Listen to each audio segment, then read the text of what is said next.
Hey guys, and welcome back, you legends. For the longest time, I've always wondered what combination of programming allows bullet pen to function in ABI. As I'll be honest, it doesn't quite make sense a lot of the time. So as you may know, there are tier 3 ammos that will pen tier 4 helmets that are full durability in one shot. It's a very weird phenomenon, but it does happen, and there is a small chance of it happening with every single tier 3 round, as well as any other round in the game.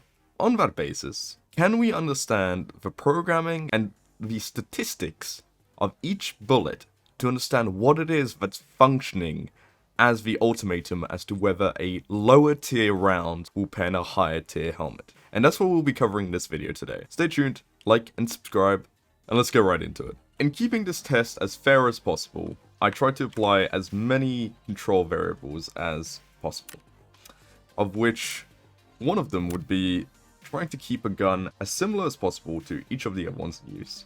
I would keep a medium firing power with semi-automatic functions, and then apply the same exact sight to all, which would be this 2x tactical sight. I'd give each gun a high magazine, which would be this one here. Equipping the gun, I'd make sure that it's empty, shoot the gun, and then turn infinite ammo off. Grabbing whatever round I could, let's say PS for this instant. I would make sure the magazine is full of the desired round, and then equip a low ricochet chance helmet, such as this one, this composite level 4 right here. And then testing out, I would just shoot the round. Oh, needs to be in semi. Let's reset this helmet. I would shoot the round until a pen was achieved. I'd keep the distance at 10 meters away, and I would check to see if the armor got pierced or not. Now, how the shooting range functions is an armor's durability lowers per shot that the mannequin is still up for. So if I were to shoot this armor here, and shoot the helmet next, that armor is still at the same lower durability. So what you need to do is down the mannequin, through the helmet, to reset the armor. Now, after shooting all rounds, I would ensure the magazine's empty, and then reapply the test, checking the ammo once more. And I would do this for every single gun, dropping each one as needed. This entire experiment was live streamed on my personal Twitch. You can find the link down below, so please do check that out, as well as my Excel spreadsheet and any other information that you can find on my personal Discord server. When doing this experiment, I applied a BTP ratio to each bullet. Now, what this stood for was the bullet to pen ratio.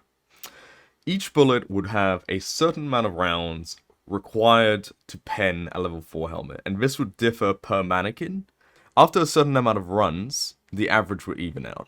Applying this to the test was actually a fatal flaw of mine, because inherently, some rounds would pen the helmet, but not have enough post-pen damage to actually down the mannequin. These rounds included AP63 and lower calibers, but we'll dig into that later, because what BTP actually stands for now is not bullet to pen, but the bullets required to down. And I'll explain this later. But first, let's look at these two rounds here. Which do you believe would have the lower BTP ratio? Looking just at their pens and nothing else. Or actually, it's T45M. Although M855 has the higher pen, it does not allow it to pen more frequently. Which is strange, isn't it? You'd think it would correlate.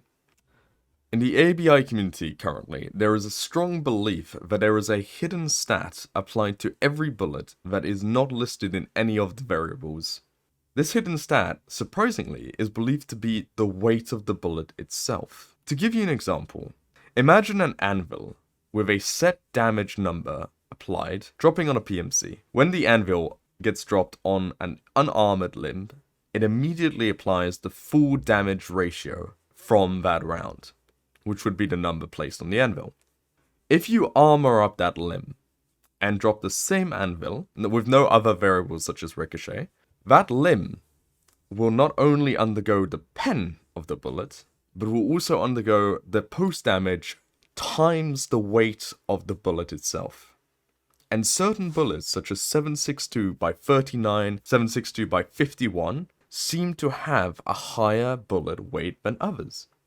This would essentially mean that 7.62 by 39, other than Lapua rounds, is the best round in the game for the sheer fact that at a tier 3 round rate, the bullets are much heavier than any other comparable bullet. The post-pen damage is applying a higher pen and post-pen ratio than is displayed. Now, I fully invite everyone to have a go, experiment with this, and observe for themselves what they think is the best round.